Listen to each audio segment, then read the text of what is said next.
Hello বন্ধুরা, আপনারা কিভাবে হোয়াটসঅ্যাপের লাস্ট সিন হাইড করবেন বা লাস্ট যে সিনটা মানে আপনি কখন হোয়াটসঅ্যাপ থেকে বেরিয়েছেন সেই টাইমটা যাতে অন্য কেউ যাতে না দেখতে পারে সেটা আপনারা কিভাবে করবেন যাতে অন্য কেউ যাতে না দেখতে পারে। তো চলুন সবার প্রথমে আমি দেখিয়ে দিচ্ছি কিভাবে করতে হয়।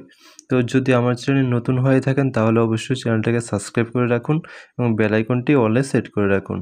ঠিক আছে, তো চলুন সবার প্রথমে চলে যাব হোয়াটসঅ্যাপ অ্যাপের মধ্যে চলে যাব। হোয়াটসঅ্যাপ অ্যাপে যাওয়ার পর উপর দিকে দেখতে পাচ্ছেন 3 ডট আছে, এই 3 ডটে ক্লিক করতে হবে। তো 3 ডটে ক্লিক করব। 3 ডটে ক্লিক করার পর দেখেন এখানে একটা সেটিং বলে একটা অপশন আছে, সেটিংয়ে ক্লিক করতে হবে। তো সেটিংয়ে ক্লিক করব। সেটিংয়ে ক্লিক করার পর এখানে দেখুন একটা অপশন আছে প্রাইভেসি বলে একটা অপশন আছে, এর মধ্যে ক্লিক করতে হবে। তো প্রাইভেসিতে ক্লিক করব। প্রাইভেসিতে ক্লিক করার পর দেখুন এখানে একটা অপশন আছে লাস্ট সিন অ্যান্ড অনলাইন। তো এটাকে আমি হাইড করব। তো এর মধ্যে ক্লিক করব। এর মধ্যে ক্লিক করার পর এখানে দেখুন অপশন আছে এভরিওন। এভরিওনে যদি থাকে তাহলে কিন্তু আপনার লাস্ট সিনটা আপনি কখন হোয়াটসঅ্যাপ থেকে বেরিয়েছেন সেটা কিন্তু সবাই কিন্তু দেখতে পারবে। আর যদি থাকে মাই কন্ট্যাক্ট তার মানে আপনি যার সাথে কথা বলেন যার ফোন নাম্বার আপনার মোবাইলে সেভ আছে তারা কিন্তু আপনার কন্ট্যাক্ট। তো তাদের যে লাস্ট সিনটা বা আপনার যে লাস্ট সিনটা তা কিন্তু উভয়ই কিন্তু দেখতে পারবে।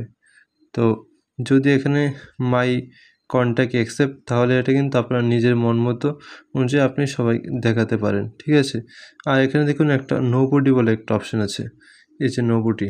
তো এর মধ্যে যদি আপনি ক্লিক করেন তাহলে কিন্তু আপনার লাস্ট সিনটা কেউ দেখতে পারবে না। তো আপনি যদি চান যে আপনাদের লাস্ট সিনটা হাইড করে নেবেন পুরোপুরি যাতে অন্য কেউ দেখতে না পারে তাহলে কিন্তু আপনি এর মধ্যে ক্লিক করতে পারেন।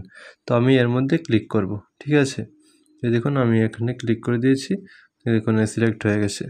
তারপর কী করতে হবে আমাদেরকে ব্যাক চলে আসতে হবে। এই যে ব্যাক দেখতে পাচ্ছেন, এখানে ক্লিক করে বেরিয়ে যাব আমরা।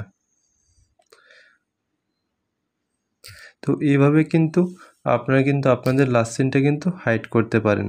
তো ভিডিওটা কেমন হয়েছে অবশ্যই কমেন্ট বক্সে জানিয়ে দেবেন। আর যদি নতুন হয়ে থাকেন আমার চ্যানেলে তাহলে অবশ্যই চ্যানেলটাকে সাবস্ক্রাইব করে রাখুন, বেল আইকনটা অলে সেট করে রাখুন। তো দেখা হচ্ছে নেক্সট ভিডিওতে। Thanks for watching.